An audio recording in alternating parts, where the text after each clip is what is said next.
A new home, four walls, a roof, a place to call your own. Most people dream of that moment, the day they finally have their own space. But sometimes, the walls aren't as solid as they seem. The locks don't keep everyone out. And the person you need to fear is already inside. These are three true stories. Three families who thought they were safe. Three homes that became prisons. Welcome to Home Sweet Horror. We bought our first home. It was modest, but our neighbors were wonderful. Life was good. So good that 18 months later, when those same neighbors decided to sell their larger house, the one with a driveway, garage, even a bathtub, we jumped at the opportunity. We bought their house and put our old one right next door up for sale. After reading several heartfelt letters from potential buyers, we chose a Polish couple. They only spoke English to us, even though we spoke Dutch. Everything seemed normal. They asked for tips about the house. Polite small talk. Looking back, that was the calm before the storm. Even before the major incidents, things felt off. At random hours, sometimes midnight, we'd hear heavy banging, incredibly loud music blasting through the walls. It wasn't constant, just enough to remind us. We didn't really know who was living a few feet away. The first red flag came when the husband arrived home, with severe damage on both sides of his car. It looked like he had scraped guardrails at high speed. When we asked what happened, he gave a clumsy explanation: a concrete pole on one side, a trailer turning too wide on the other. The math didn't add up, but we chose to believe him. One evening around 6 p.m., he called us in total panic. He claimed people were outside his house, turning his security cameras away. He begged us to check and call the police. We looked outside. 2 men were breaking in. We called police immediately, but it took 20 minutes for them to arrive. The burglars were gone. His wife came racing into the street, frantic, running inside to check on their little French bulldog. Later, while walking my dog, I saw something strange. The husband parked 3 streets away and walked to his own house, as if hiding the car from the police. At the time, I didn't question it. Later, reviewing our doorbell footage, we saw something chilling. Before the break-in, the burglars stood calmly outside, discussing in Polish which house to target. Nothing was stolen. No one was caught. I told police it felt staged. I never heard back. A week later, I was at a housewarming party when my partner texted, "The music next door is insanely loud again." Minutes later, he called. This time, his voice was shaking.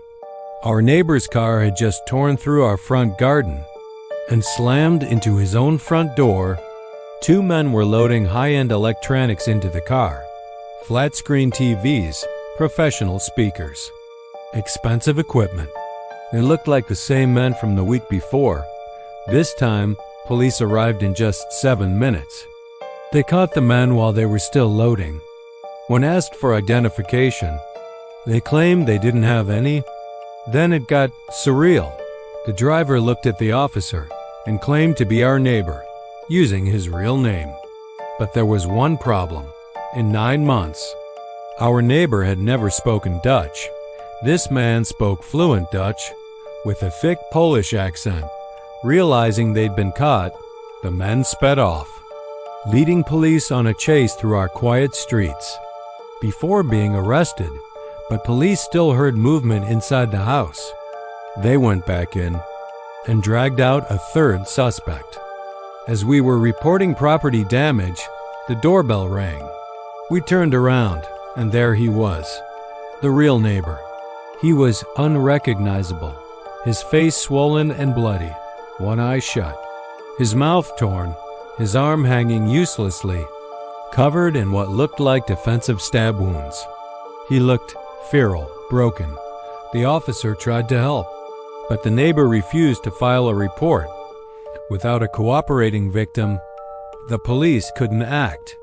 They sent him home. Later that night, He rang our bell again. He was trembling. He confessed he had cheated on his wife. He claimed she had sent people after him. He begged to sleep at our house. Terrified, we refused. My partner offered to drive him to the hospital instead. We dropped him off at 10:30 p.m., told him we were staying elsewhere for safety. We weren't. We went home, locked every door, and waited. At 1 a.m., our dog began growling, the low, serious growl. He only uses when someone is outside. We checked the camera. The neighbor was back, standing on our porch, ringing the bell repeatedly. We sat in darkness, watching. Then a car turned onto the street. He panicked. He jumped off the porch and hid behind our cars in the driveway. Seeing that bloodied man, crouching in the shadows behind our own vehicles, was one of the most disturbing things I've ever witnessed. The car stopped. His wife stepped out. She walked toward her door, paused, and looked toward our driveway. She saw him. We held our breath instead of screaming. She began to wail, a deep guttural cry. Under the street lamp's yellow glow, he said nothing. Eventually, they both got into the car and drove away. We didn't see them for 3 days. The wife eventually returned alone. She told us she didn't think she would ever see her husband again. Drugs, debt, betrayal. Whatever the truth was, I don't want to know. This began in 2017, when I moved into a split-level house in the suburbs of Montreal with my parents and little sister. My room sat at ground level. One wall connected to the garage. The other had a large window facing the backyard. The blinds were old plastic vertical ones with missing panels, meaning even when closed, you could still see outside through gaps. And because of my mirrored closet doors, no matter which way I lay in bed, I could always see the window's reflection. Always. About a year later, when I was 15, I started noticing things. Late at night, I'd watch YouTube on my tablet. One hot evening, with the window open, I heard shuffling outside. I paused the video. Silence. I resumed. The sound returned. I looked at the window. Nothing. I told myself it was imagination. But nights later, I heard it again, longer this time. Clear breathing. I turned toward my closet mirror, and through a gap in the blind's reflection, I saw something move. I ran upstairs. My dad checked the yard. Nothing. Ring camera showed nothing. He told me to stop watching scary movies. I believed him. This went on for years, every few weeks. Always past 11 p.m. It stopped in winter, started again in spring.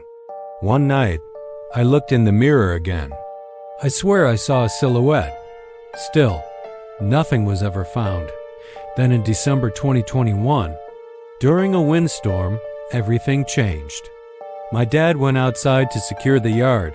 From outside, he saw my bedroom light illuminating something near the window. A man, standing motionless, staring into my room. My dad yelled and ran toward him. The man jumped the fence effortlessly and disappeared. It had been real. All of it. Police came, but without a clear description, nothing could be done. To this day, I don't know who he was, or how long he had been watching. Years, possibly years. When I was 15, we moved into a larger house in Alberta. It was older but affordable. We renovated the basement.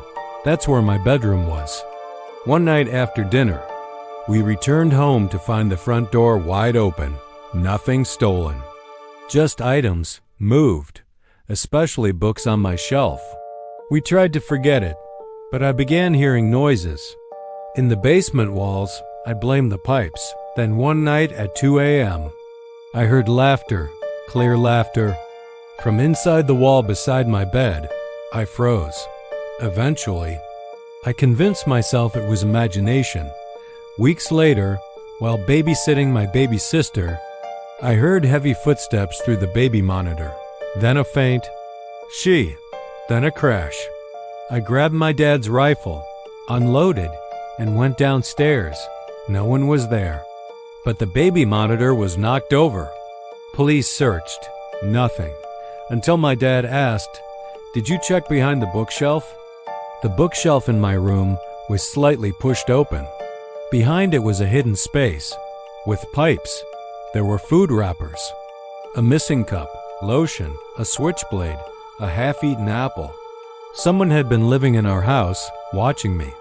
Through a small hole in the wall that pointed directly at my bed. I'm an adult now. I live with my boyfriend. My parents still live there. And I still wonder if that person ever came back. 3 homes, 3 families, 3 nightmares. Neighbors who brought violence to our door. A watcher who stood outside for years. A stranger who lived inside our walls. We buy homes because we want safety. 4 walls. Locked doors, privacy. But locks can be picked. Walls can be hollow. Neighbors can hide secrets. And sometimes, the most dangerous person isn't breaking in. They're already inside, waiting in the hidden spaces, watching from the darkness. So the next time you move into a new home, check every room, every closet, every wall, because sometimes you're not the first person living there, and sometimes the previous occupant never left. And always remember, the silence can be the loudest warning.